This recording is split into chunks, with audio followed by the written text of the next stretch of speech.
എല്ലാവർക്കും പ്രഭാത ടാരറ്റ് റീഡിങ്ങിലേക്ക് സ്വാഗതം. ഇന്ന് യൂണിവേഴ്സ് എന്ത് മെസ്സേജസ് ആണ് തരുന്നതെന്ന് നോക്കാം. 9 ഓഫ് വൺസ് ആണ് വന്നിരിക്കുന്നത് കേട്ടോ.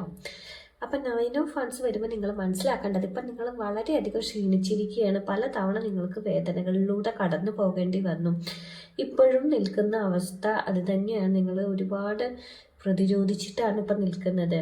ഇവിടെ യൂണിവേഴ്സ് നിങ്ങളോട് പറയുന്നത്, ഇനി നിങ്ങൾ ഒന്നുകൂടി പിടിച്ചു നിൽക്കണം.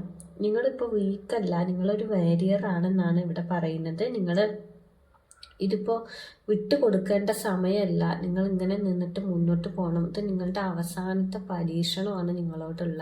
ഇത് കഴിയുമ്പോൾ നിങ്ങൾക്ക് നല്ല രീതിയിലുള്ള ഒരു ജീവിതം ഉണ്ടാവും. ഇപ്പോൾ ഉള്ള പ്രയാസങ്ങളൊക്കെ മാറും തന്നെയാണ്. അത്തരത്തിലൊരു എനർജിയാണ് കേട്ടോ. പിന്നീട് എന്താണെന്ന് യൂണിവേഴ്സ് തരുന്ന മെസ്സേജസ് എന്ന് നോക്കുമ്പോൾ 3 ഓഫ് വൺസ് ആണ് വന്നിരിക്കുന്നത്. അപ്പം നിങ്ങൾ ഒരുപാട് നാളായി ഒരു കാര്യത്തിന് വേണ്ടി കാത്തിരിക്കുകയാണ്, പല അവസ്ഥയിലൂടെ കടന്നു പോയിട്ട്. അപ്പം നിങ്ങളുടെ ഫ്യൂച്ചർ ഓൾറെഡി വന്നുകൊണ്ടിരിക്കുക എന്ന് തന്നെയാണ് ഇവിടെ മനസ്സിലാവുന്നത്. നിങ്ങൾക്ക് ഒരുപാട് അകലെയാണെന്നാണ് കാര്യങ്ങളൊക്കെ തോന്നുന്നുണ്ടെങ്കിൽ പോലും അത് കുറച്ച് സ്ലോ ആണ് കാര്യങ്ങളെങ്കിലും ഷുവറായിട്ടും കാര്യങ്ങളൊക്കെ നടക്കും. എല്ലാം നല്ല രീതിയിലാവും തന്നെ നിങ്ങൾ മനസ്സിലാക്കുക. നിങ്ങളുടെ വിഷൻ എന്താണെങ്കിലും അത് ക്ലിയർ ആക്കി ക്ഷമയോടെ മുന്നോട്ട് പോവുക.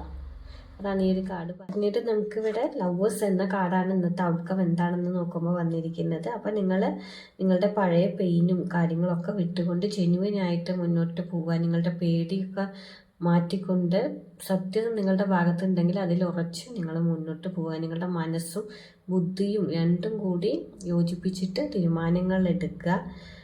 സെൽഫ് റെസ്പെക്റ്റോടു കൂടി നിങ്ങൾ കാര്യങ്ങൾ മുൻകൂട്ടി കണ്ട് പ്രവർത്തിക്കുകയാണെങ്കിൽ നിങ്ങൾക്ക് ലൈഫിൽ ഒരു അലൈൻമെൻറ്റ് ഉണ്ടാകും. ലൈഫ് നല്ല രീതിയിൽ മുന്നോട്ട് പോകും തന്നെ മനസ്സിലാക്കുക കേട്ടോ. അപ്പോൾ ഇന്നത്തെ റീഡിങ് കുറച്ച് പേർക്കെങ്കിലും റെസനേറ്റ് ആയെന്ന് വിചാരിക്കുന്നു. മറ്റൊരു റീഡിങ്ങുമായിട്ട് കാണാം.